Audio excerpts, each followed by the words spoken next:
Hello fight fans and welcome to the Combat Challenge podcast. My guest today is someone who's been involved in martial arts for over 15 years. He's a Brazilian Jiu-Jitsu brown belt.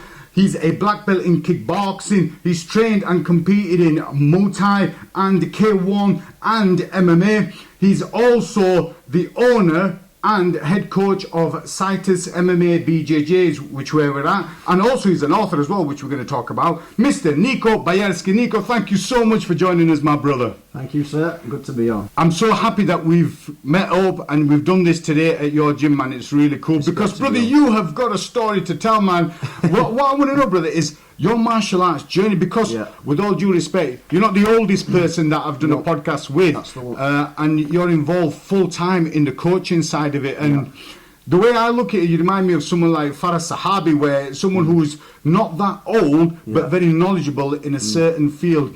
So talk us through your martial arts journey and how you ended up where you are now. Okay, so going back to the very beginning, like most people as a child watching Bruce Lee, I was always obsessed with the smaller man being able to beat someone bigger or multiple attackers. There was something real about it, you know, without using laser beams. Like, there was something real and like an actual magic about it. So I always wanted to do martial arts from a child. I'm from a family of fighters, so my dad's half Italian, half Polish. Now, on my Italian side, my grand's dad, he was a world judo champion. And then on my Polish side, my granddad Stanislav Bajerski, he fought in World War II against the Nazis. Really? Yeah, but he had his own platoon in World War II as well. So he ended up getting captured by the Nazis. And I think he's probably one of the only people ever to escape 2 German death camps. He escaped to France, then Scotland, and made his way down to Huddersfield, where he met my Italian gran. So was that your dad's father? Yeah, that's the one. Yeah. So then, so from there, my sister as well. She's a pro Thai boxer. She's just starting out in jiu-jitsu. My cousin trains. My son trains. He's got a better head kick than me. Probably the best back control than any toddler that you'll find. And my uncle Ricky, he was a doorman and a karateka. But to this day, you know, I'm in this industry. He's probably the toughest man I've ever met. No mess with Ricky. He was used to go to every pub in Yorkshire and ask for to fight the hardest guy. He would. I remember to this day, I was a kid and I was like 8 years old, or maybe 5. My dad had a shop and all of a sudden it just empty. And then, Ricky's here telling stories again. Stuff like, you know, he'd be like, you know, the real stories as well, it'd happen. He'd be like, five lads jumped out of a van with bats and chains, and he went, but I'm not fucking running. I've never lost a fight in my life. Do you know what I mean? And he meant it, and he did. He would knock 5 people out. So there's been like a lot of fighting involved in my life. So, you know, I'm a martial artist and coach first is what I say. Like, as we said before, I could have gone a lot further in MMA. I might jump back in, but I always just wanted to be a martial artist and understand every aspect of it. So I've had mainly more grappling matches than all. I've had like about 60 grappling matches, and you know, I've jumped in the cage and the ring, but I never put that before coaching. You know what I mean? I'm one of those that just like doing it, to be honest with you. Do you know what I mean? You know, if a pro came in and said, let's have a heavy sparring cage, that's fine, I'll just do it. Like the whole fight camp stuff for me, I just hated the process of it, to be honest, a whole lot. But then again, I train so much anyway, I just love doing it. So just one thing, brother, you mentioned your pops right a couple of times. Yeah, that's the one. Okay. Yeah. Now, I was doing some research on you, brother. Yeah. Right. Okay. And one of the things I came across, right, your pops, Mark Bajerski, right?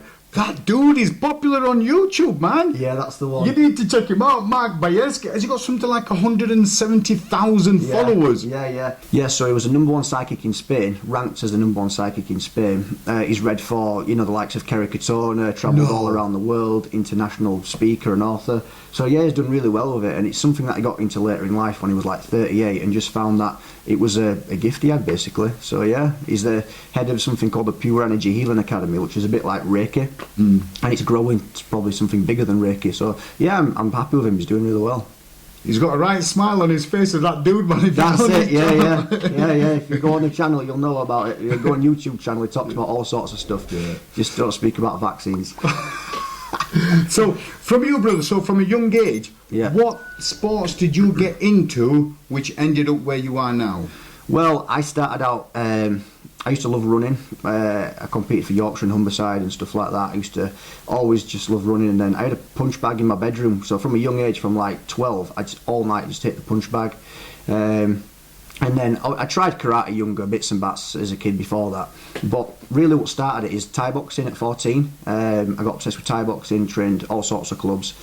And was that local to here? Or? Yeah, trained at Calder, trained Master Skens, trained Symington. Calder's the one who used to be that Blockbusters yeah, near that's it, the one bottom of town. Yeah, it's a great gym. You know, there's a lot of great gyms in Halifax, and that is it Ricky top Richardson? Gym. That's the one. Yeah, he's a good guy, and so he brought me on quite a lot with that as well. So that's how I started with that. Really started, Thai boxing, and then did 6 years of that.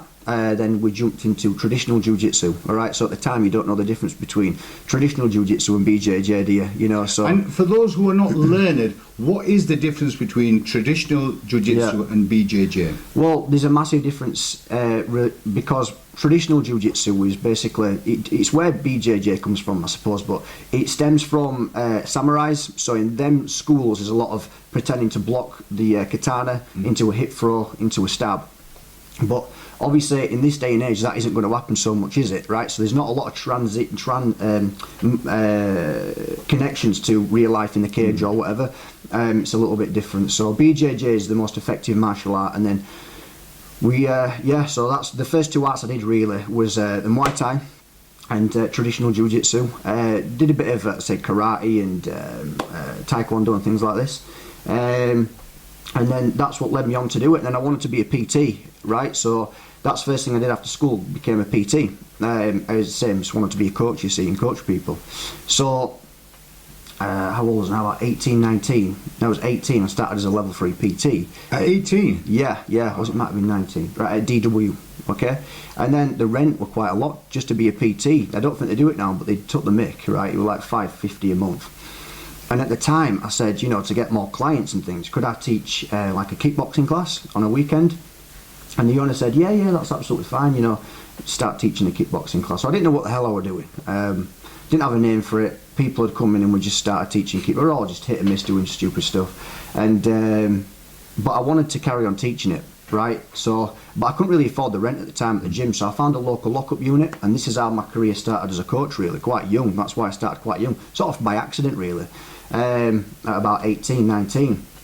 So I found a local lock-up unit, all right, and I had my 2 students from DW that came with me, right? But at that age, I had like sort of no fear of ifs or buts. I just did it. So were you still working at DW, or did you just kind of cut that off and just went straight into the coaching? Wow. But it's been a long journey from then. Because I didn't have any equipment, not two pennies to my name, really, right? So I had a big piece of carpet from my mum's shed, and that went on the stone mat. That was it, and 4 punch bags from Argos, which you stuck on the wall.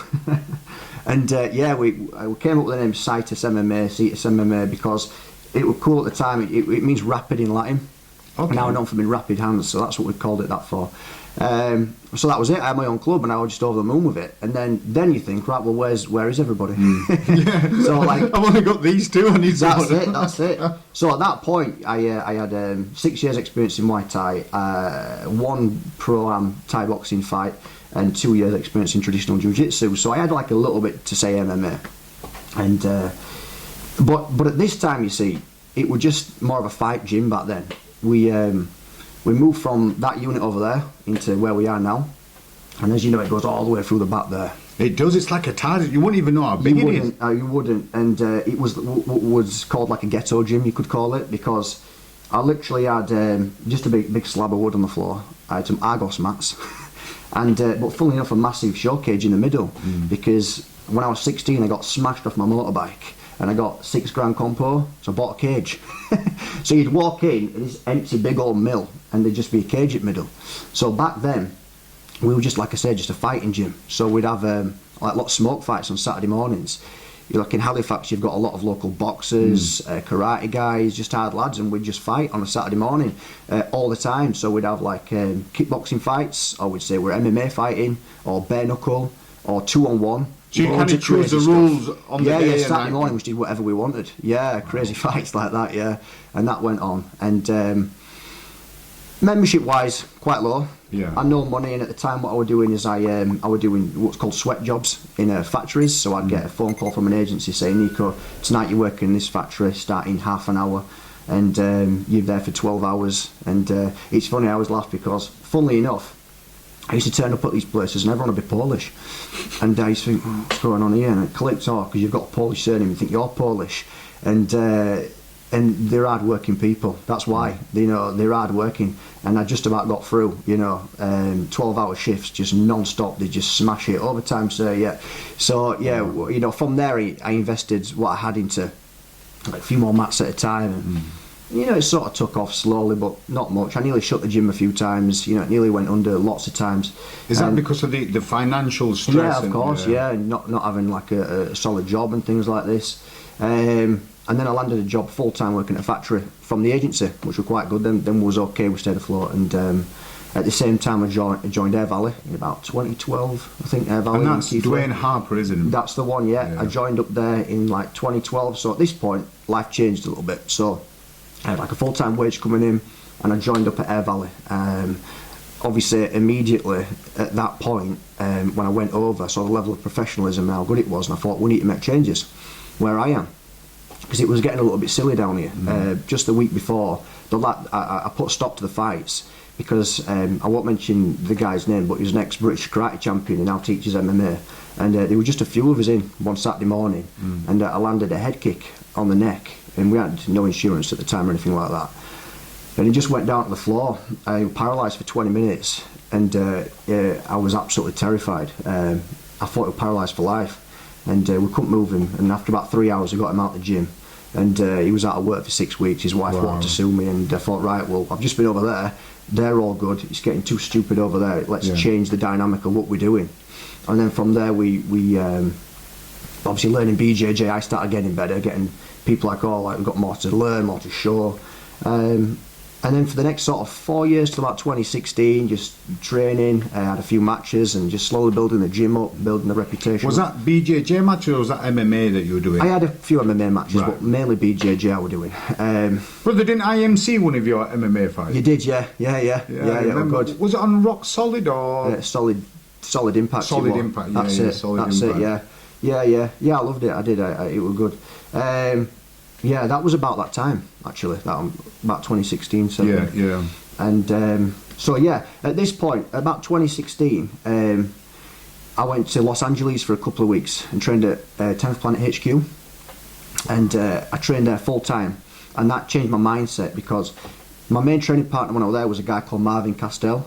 He was one of their top black belts now. He's fought Nicky Ryan and what have you. And he took a liking to me. He was a brown belt at the time. I think I was a blue.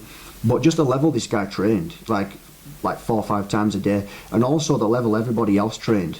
So like over here, if you might train 4 times a week, that's considered good. Yeah. Out there, the coach would be like, you're not training much. Like, everyone's more on it. They're like 20 years ahead.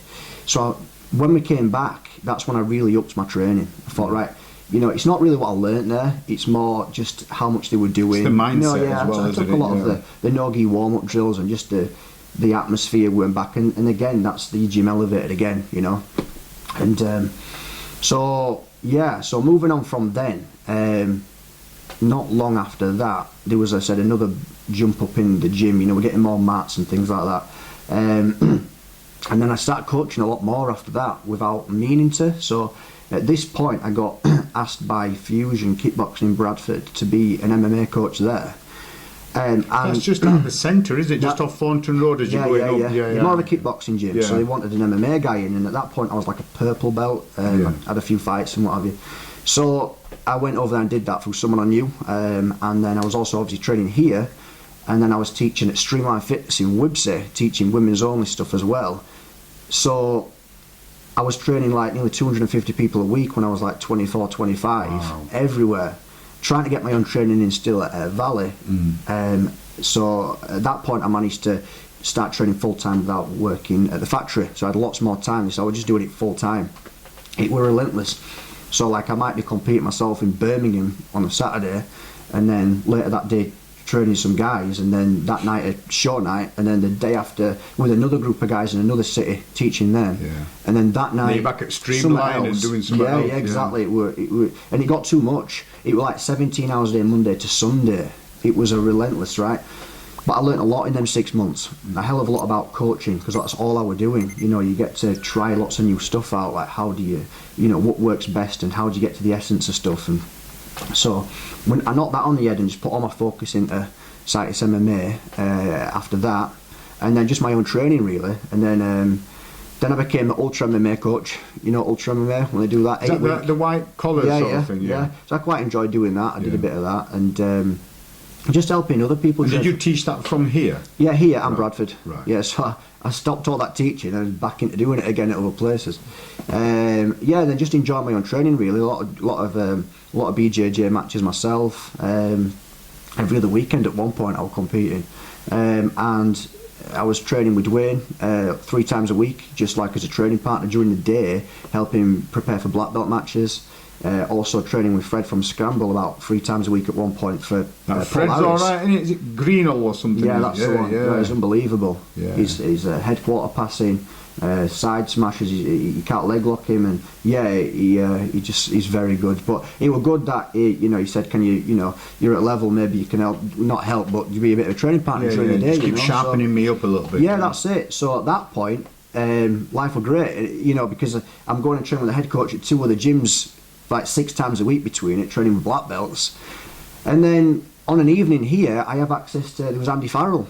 Was he coming here? He trained here for about 18 months, few nights a week. And that guy, he's just like a brick wall, right? I don't know if you ever rolled with him, but... Brother, I rolled with him once, yeah. And he absolutely annihilated me. And I was talking to him and I said, look, Andy, how are you so good for your age? Because that dude don't get old, does he? No. Right? And also he's been in, like, was it to do with rugby, gladiators? That's it, yeah. He's even done represented Jamaica in bobsleighing or something, or skiing. That's it, skiing. Yeah.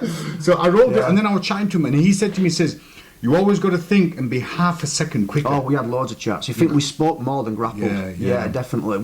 It's quite deep, isn't it? Oh yeah, and especially from his judo background, there's all grips, a lot of grips. You can feel your body through grip. Do you know what I mean? So he was also thinking about getting back and having some jitsu matches. So we had a lot of good rounds there with Andy. More so like just try not to let him pass, because if he does, it might take you 3 minutes to maybe get out or just not get arm triangled, which we were good at. But yeah, great guy. So obviously then I've got access to Andy Farrell on the night.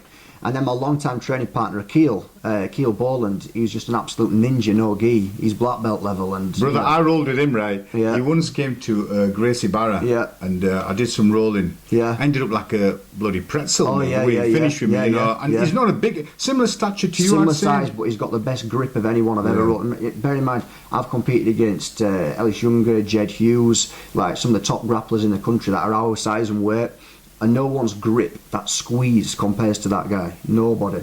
So he's unbelievable, and he's been a long time training partner. So he's helped me come on, we've helped each other. It's been great that way. So I've always had access to like really top level training partners. And at that point in my career, I was training like, you see there, 4 of the best in Yorkshire. Yeah, sure. Like a lot, like 3 times a week with each person. So I've come on quite quick. I came on quite quick in that period, and then from there we're moving on to about 2019. I got my brown belt under Leo Nagao, who did the seminar at Air Valley. But at this point, the gym started getting really busy. I invested £10,000 to expand the gym. Wow. So we opened up all the back again. We moved the cage back because it was getting busy. We got all the new mats out. We launched the kids program, and then overnight, well, it took a few months to build up, but overnight there's 40 juniors. So there's like one of the biggest kids squads here, right? And then there's like, all of a sudden there's like 50 guys in no-gi wanting to compete, which is like one of the biggest no-gi squads. And my guys needed seminars, quite difficult to travel all the time over to Keighley, so I affiliated directly under Leo Nagao at that point in 2019.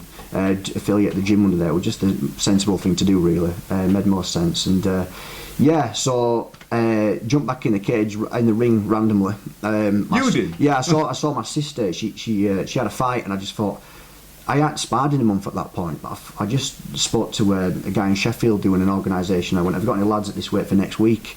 So on 1 week's notice, I just went in, jumped in and knocked him out with a stab kick. It was brilliant.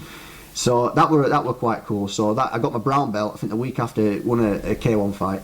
And then the gym's getting massive, it's all blowing up.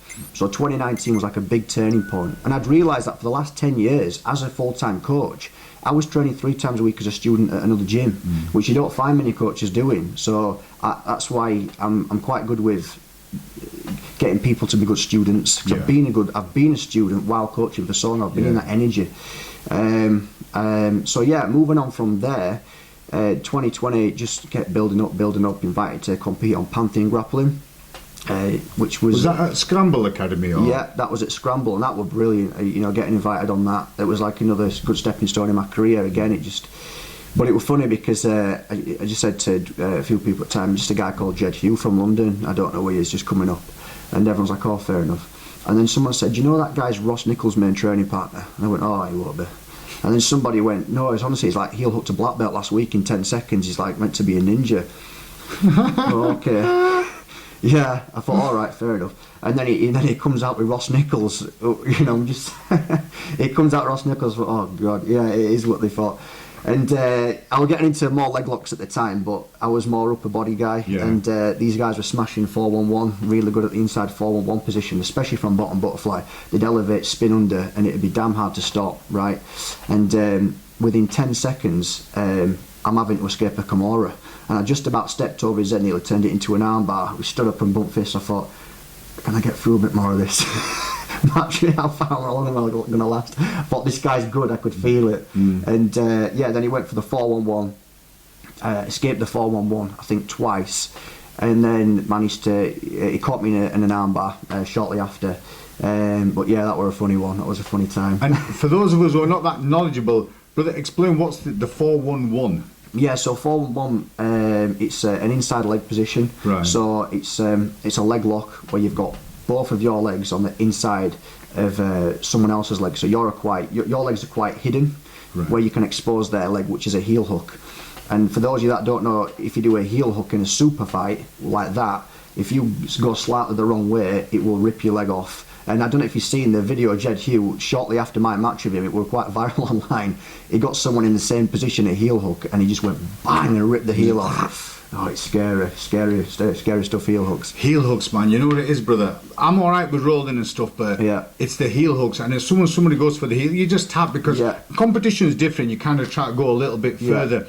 But with that it's kind of too late. When it crunches, that's it, it's on. And it's not just your heel, it's your knee, it snaps your tibia and fibula. You can snap them too as well. Wow. Yeah, it's a funny one. So who's that dude that was in the Rose? What's it called? Phil Harriet. What's he called? No. Polaris or something. Yeah. Everyone's gonna be screaming at the camera, aren't they? Yeah. Oh man. He went with Gary Tonin, who won't let go. Yeah, man. And I mean, even in UFC, he was doing a similar thing. He got kicked out. Well, what happened was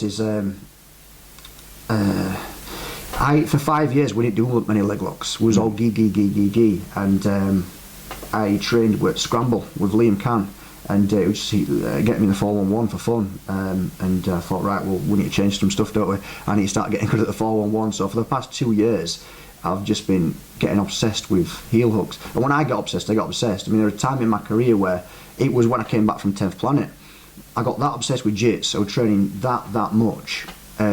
Some nights when I go to bed I'd think, did I really sleep last night, or was I just half grappling all night in my head? I'd just wake up 3 in the morning, like just write that on my notes on my phone, just a transition, something really? Like that. Yeah. Wow. It got bad at one point, quite dangerous really. I was next to my partner in bed, and I was dreaming about a grapple, knee on belly, baseball bat choke, and I was doing it quite sneakily. I was acting it out. So this hand went under her neck, and this hand was just about to fix a cable grip up, right, to go to a baseball bat choke around her neck, quite sneakily as well. And she woke up, what the hell are you doing? And I woke up about to put a baseball bat choke fully on. So at that point I thought, just calm down a bit now, you're getting too much. So, but I've taken that level of obsession yet again to the leg locks. I've had to, right? So whether I'm going to get amazing at them doesn't matter for me. I want to be able to teach it very well, so I can at least get the guys, if they're doing super matches, to say, this is generally a counter for that, that's a counter for that, that's a counter for that. Do you know what I mean? And then this is how we add it into this, and this is how to watch out for that. And then, but all sorts of, you know, especially at like the moment we're smashing backside 50-50 from the 50-50 guard, which is one of my students down here, Hayden Baldwin. He's going very far. He's got ridiculously good at the backside 50-50. So like he can now catch me in it, and sometimes I struggle to get out.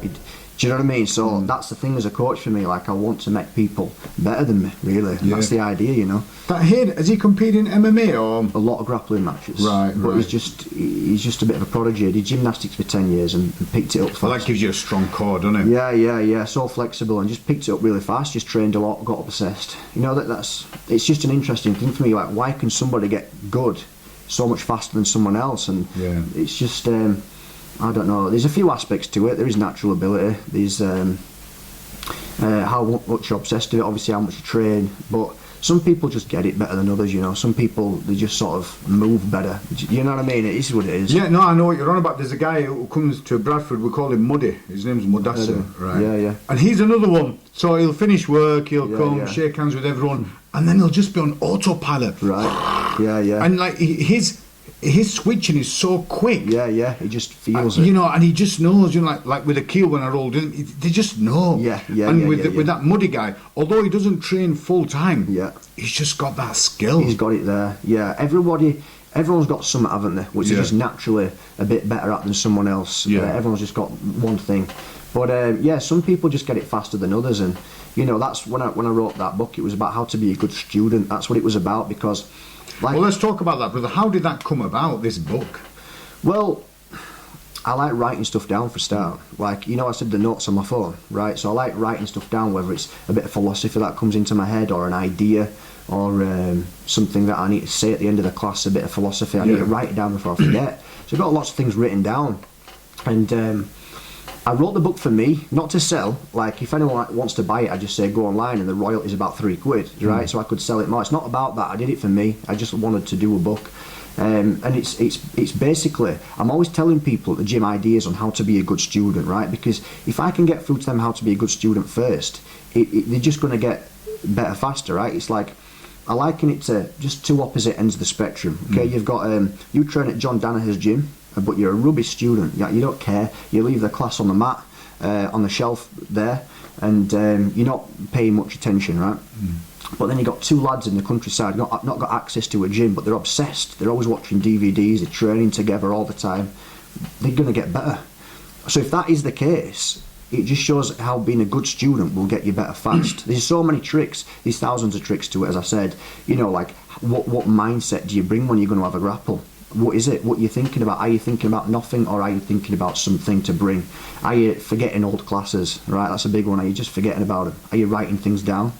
You know, so it was all based on that, really. And also, the first part is I've still got quite a lot of connections to the traditional world, the self-defense world, and the sport world. All right, and it fascinates me how a lot of people from each world have got their own strong beliefs of this is better and that's better, and I've been involved in them all, and I've got quite a good understanding of where they're right and wrong. You know what I mean? So I wrote quite a lot about the differences within the three aspects, but the similarities, and then so it was like an understanding of martial arts, and then how to be a good student. And the guys that I've read it here, you know, they're coming on a bit faster. They are, because they're just doing stuff a bit different. You know what I mean?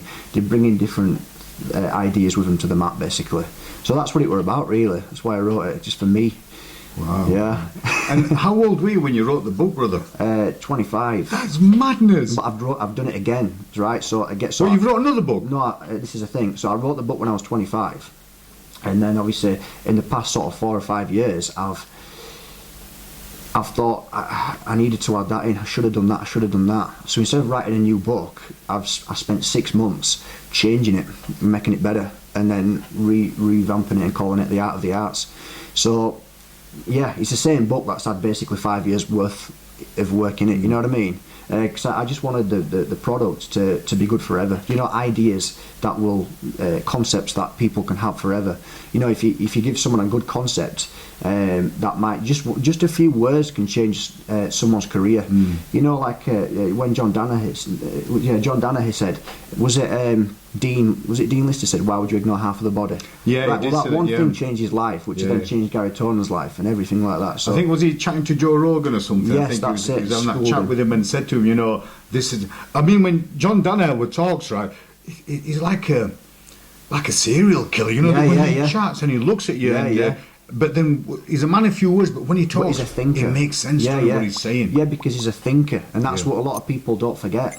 They forget this, right? Because 1 hour of your day on the mat is 4% of your day, right? So you can get a lot better when you're not on the mat, and thinking's a big part of it, right? So going back to what I was saying before about overthinking on a night, you can overthink, but even just little things you can do, like when you're walking your dog, just visualise it in your head, because your brain knows no different from when you're doing it. You've walked the dog and you've just recapped things in your head and you go, oh, I forgot about that move, I'll add that in tonight. I forgot about this, I'll add that in tonight. And stuff like that can just keep bringing you on. But yeah, I think, you know, it just pays dividends a lot of the time as well. Just before a student comes onto a mat, just spend 10 minutes thinking, I haven't done guillotines for a long time, I'm just going to try to get that. I'm going to put myself in a bad position, I'm going to do this. And, you know, one of the reasons I got good quite quick is because I was always trying new stuff and I was not afraid to get tapped. It didn't bother me, right? So you get a lot of people, they're stuck in the mud with a few certain moves, and you think, you're tapping at people a lot with them moves, but you know you've got your go-to. So, and also, if you have got an ego in that respect, well, if you're going for something you haven't done for a while and you catch somebody in it, then or if you get caught yourself, it doesn't matter, does it? Because you were going for something new, you know. So that's. But that's a mindset, innit, brother? You know, some people have it. Some people need to be told. Some people pick it up over years. You know, they kind of evolve. But it's important that to have that mindset. Otherwise, you'll have, like you said, a couple of those get out of jail cards. You know, where you can. But then that's it. That's it. And if it'll just bring you on. If you've got that playful mindset to it, and you just you're not bothered about being tapped. You're going to add this in. You're going to add that into your game. If you're bad at leg locks, just go for leg locks. Well, brother, do you know what I mean? I don't mind getting tapped, right, because later on, right, we're gonna have a roll, brother. so and this is a new thing that I've started. So whenever I go where I do a podcast with athletes or coaches, then I have a bit of a roll, and I give myself 5 minutes to see how long I can last. But right, I don't know you're good yourself, mate. I'm gonna bring the pain. So 5 minutes for me getting smashed after all that. So one of the things you were saying, brother, is about visualizing and having that mindset. Do you have like goals? Like, where do you see Citus MMA, BJJ? Where do you see it 3 or 5 years from now? What's your plans? Well, first off, what I know is happening is it's just growing in numbers. Okay, so anybody will tell you, based on where we're at here in Boothtown, it's just unreal the amount of people that train. There's something like 200 people training, including the no-gi and the no-gi scene especially is growing. I'm just good at teaching no-gi for some reason. That's just my thing, and it's growing. So juniors, I'm going to get juniors competing for a start. I haven't done that yet, so the next generation is going to be coming up with the juniors. Is that both in gi and no gi? Yeah. In fact, the juniors just train gi actually at the moment.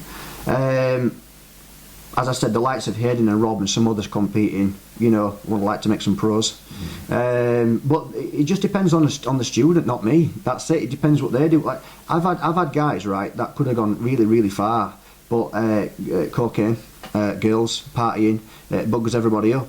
So, or just lack of training on a Monday.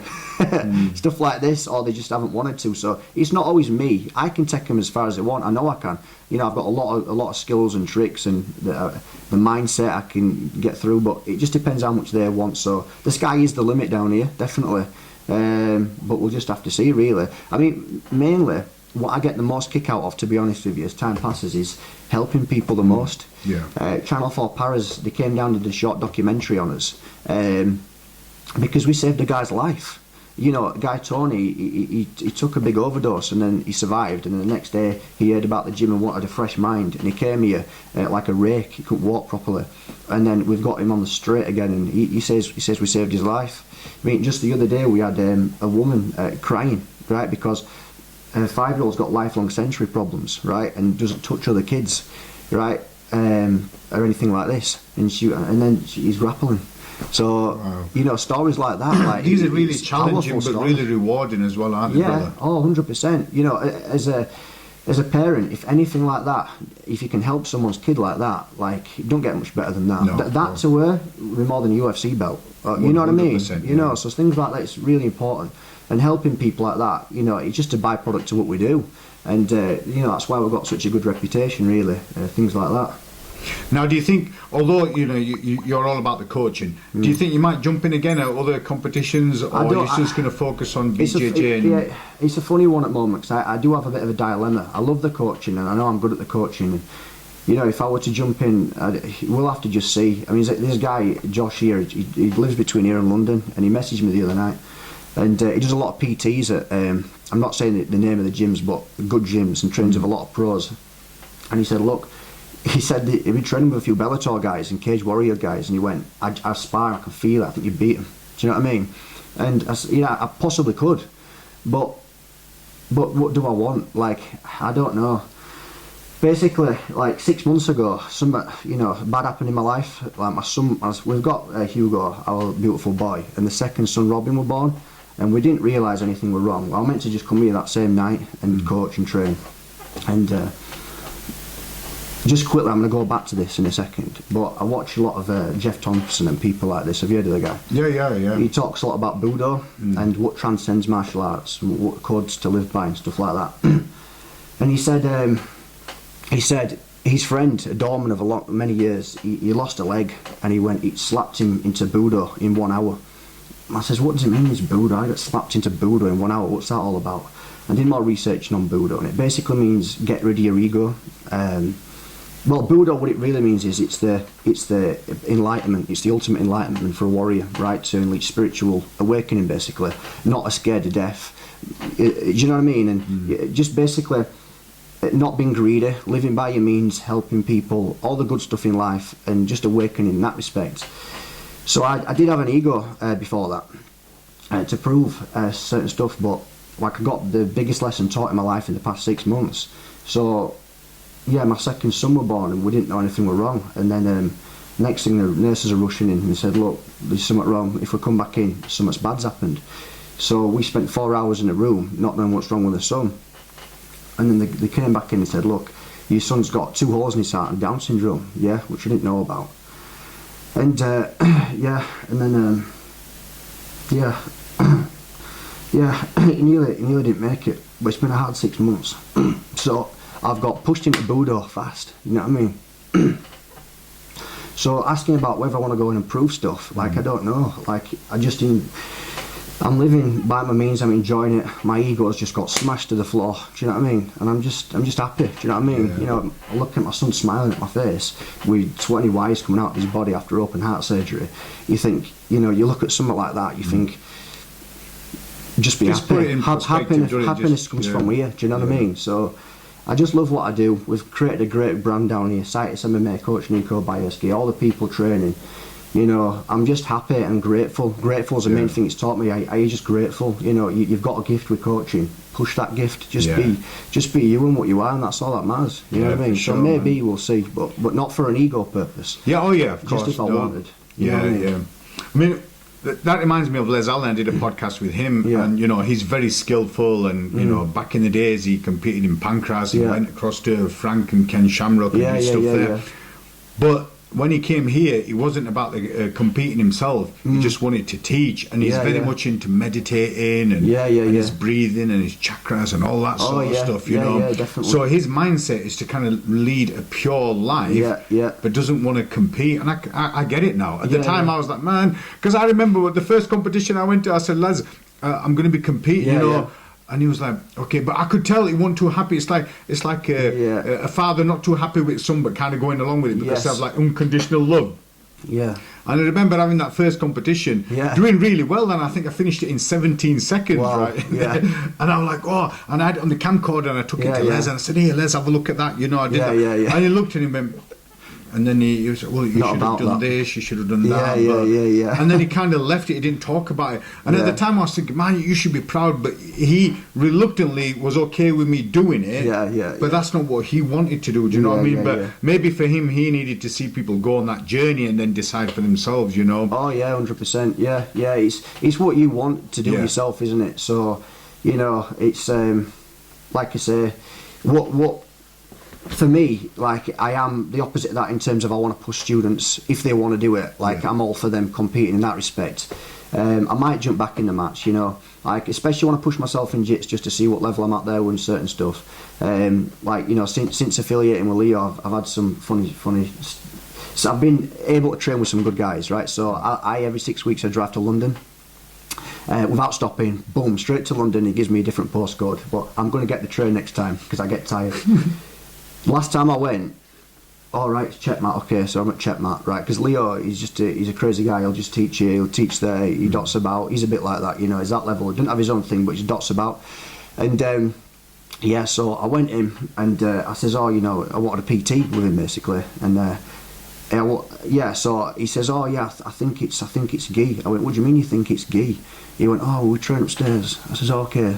And so I thought, oh, there's some other people coming. And I had some red pants, right? Red pants, gi pants, which I thought, it's all I had at the time. I was rushing. And the top, and I thought, oh, I hope no one's coming. I've got red blooming pants on and a white top. And next these big guys are walking in, big guys. And I trained with him before in London at another gym, and they were all nogi and they weren't quite as good as these guys, so I just assumed they were the same crowd. I thought, oh, fair enough. And more are coming in, and then he's speaking to you, he's going, oh, is it gi?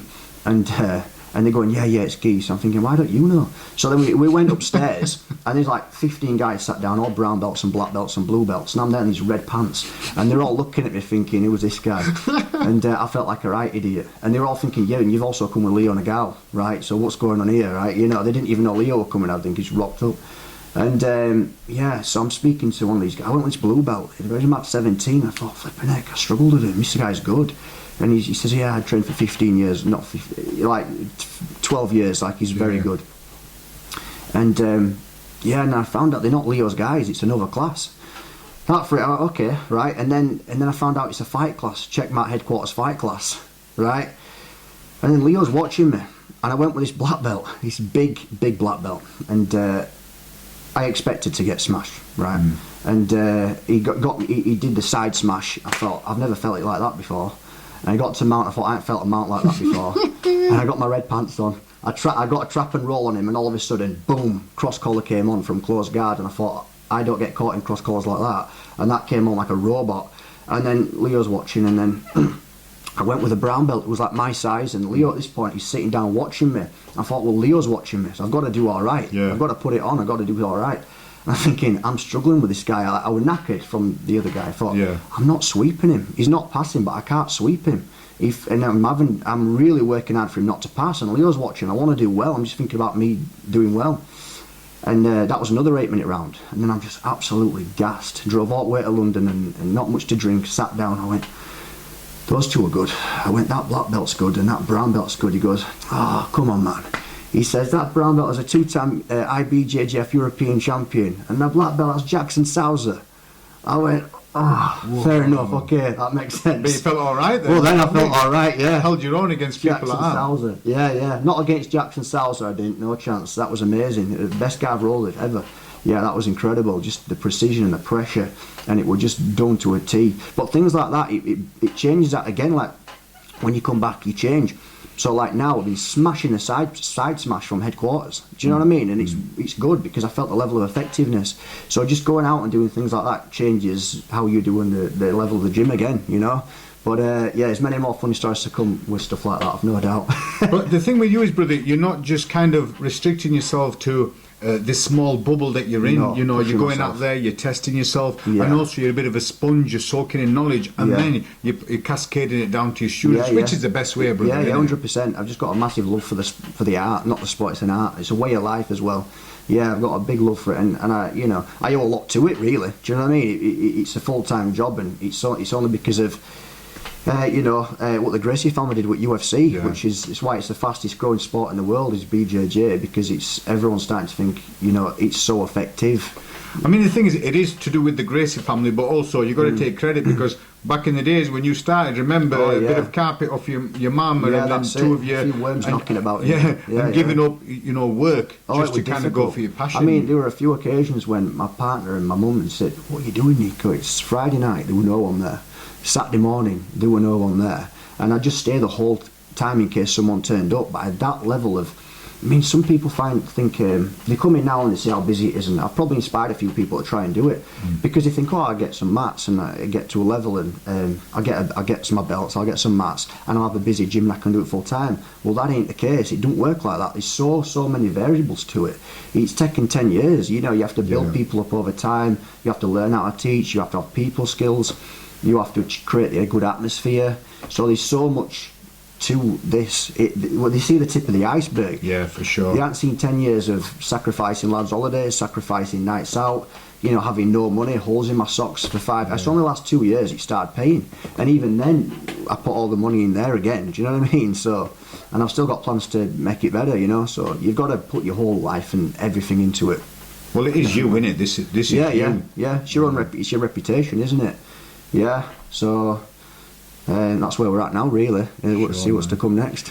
Well, a couple of months from now, brother, we're going to have another podcast. Yeah. Because what I'm doing is I'm spending time with people, building up a bit of a platform with them, and then every maybe 3 or 4 months, engaging with them again and seeing where they are. So that we can it'll create like a bit of a vlog as well, for not just for you, but for your students to look at and say, oh yeah, Nico, he's done that, he's done, just so that it creates a timeline. And then if you want to use any of the content for your book, brother, who knows? Yeah. Nico, thank you so much for sharing your knowledge, your experience with us. I really appreciate it, because it's good for me as well, because I learn so much. Over these last couple of months, the podcasts I've been doing, I'm learning from people, you know what I mean? Yeah, they're brilliant. And who knows, brother, who knows, man? I could be the Joe Rogan of Bradford. Should be. So, but we haven't finished yet, so we're going to spin stuff around. I'm going to get changed and we're going to have a 5-minute roll, brother. Are you ready? I am. In the words of Muhammad Ali, let's get it on, because we don't get along, brother. Right, let's get changed. Come on. Of course. So we're on. 5 minutes. Here we go. Right, come on, brother. Straight on.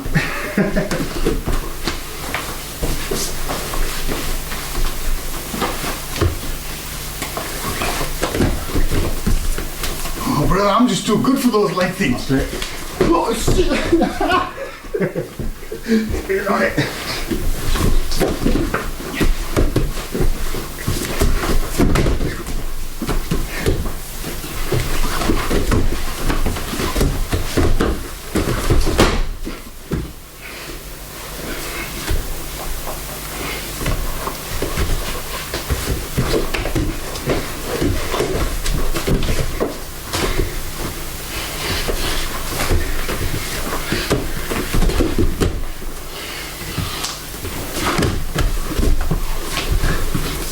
Oh, you weren't expecting that, were you? You're good. Yeah, sneaky moves, brother. Oh,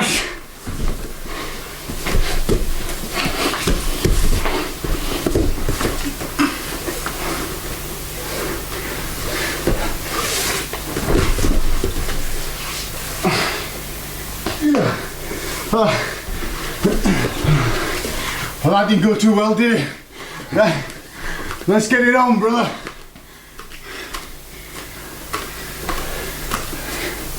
What you stood up for? I thought you were I thought we were going to sit, brother.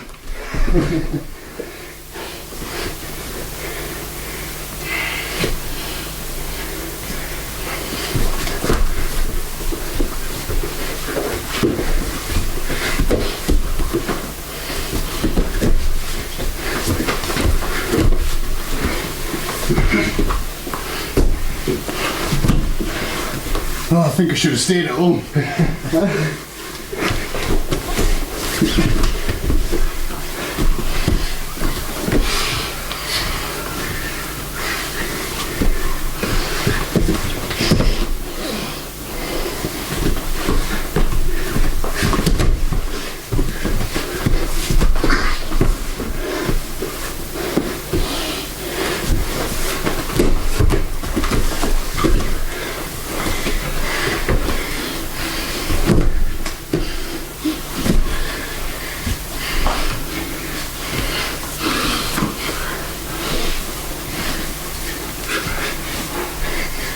don't you know? You're tussling with the bear.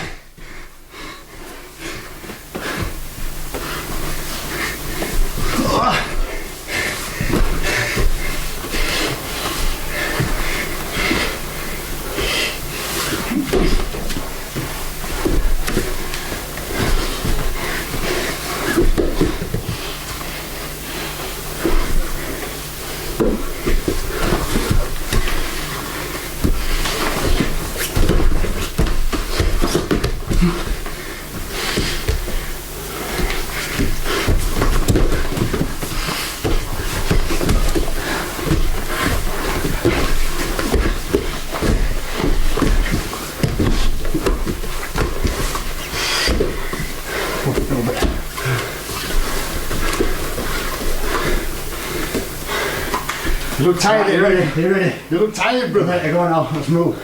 Go fast.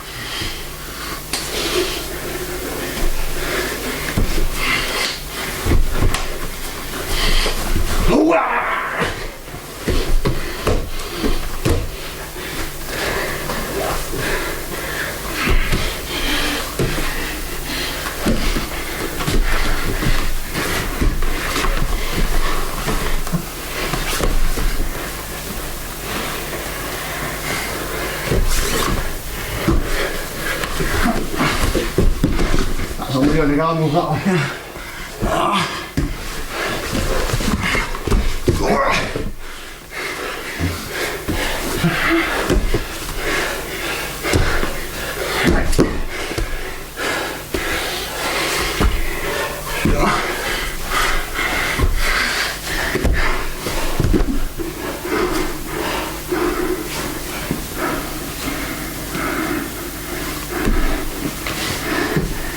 Yeah. You look slow there, brother. You look tired.